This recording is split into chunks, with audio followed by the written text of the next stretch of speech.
Vous avez peut-être déjà songé à acheter un bien immobilier, mais vous vous demandez peut-être comment obtenir votre prêt.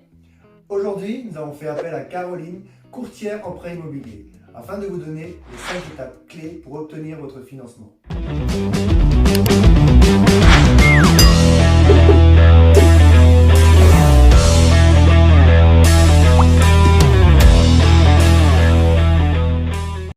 Bonjour Caroline. Bonjour Laura. Alors dites-moi Caroline, quelle est la première étape lorsque l'on souhaite acheter un bien immobilier? Alors la première étape Laura, ça va être de calculer votre capacité d'emprunt. C'est le montant du prêt auquel vous pouvez prétendre en fonction de vos revenus et de vos charges actuelles. Par exemple, les prêts que vous avez ou les pensions que vous versez tous les mois. Cette capacité d'emprunt peut être calculée auprès de votre banquier ou auprès d'un courtier par exemple. Alors, est-il nécessaire d'avoir de l'apport ou de faire des économies? Alors oui, effectivement, c'est fortement conseillé d'avoir de l'apport lorsque vous souhaitez investir. 10% étant un minimum idéal. Il est important également de noter que plus l'apport va être important et plus le taux est susceptible d'être bas. Alors justement Caroline, y a-t-il des situations à éviter afin de faciliter l'obtention d'un prêt immobilier? Oui, il faut éviter le rouge comme on dit. Les 3 derniers extraits de compte vont vous être demandés, il faut le savoir. Il est donc très important d'avoir des comptes bancaires sans incident du type rejet ou commission d'intervention.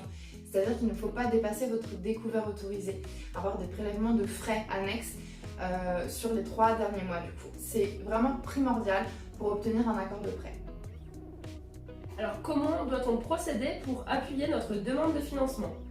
Alors du coup, il faut mettre en avant nos points forts, les points forts de votre dossier. Par exemple, si vous êtes en CDI ou si vous êtes professionnel, présentez 3 années de bilan stable. Si vous êtes en CDD, idem, 3 années de stabilité professionnelle peuvent vous aider à obtenir un accord.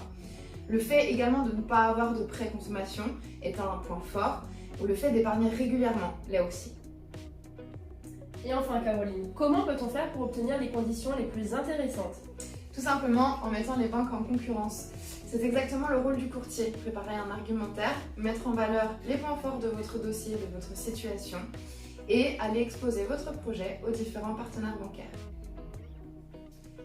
Attention, le taux n'est pas la seule chose à négocier, l'assurance emprunteur également et les frais de dossier sont aussi des coûts importants et négociables.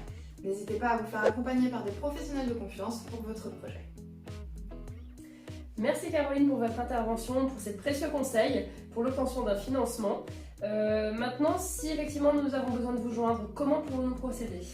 Eh bien, écoutez, pour tout renseignement, vous pouvez me contacter soit par téléphone, soit par mail aux coordonnées qui vont s'afficher juste après.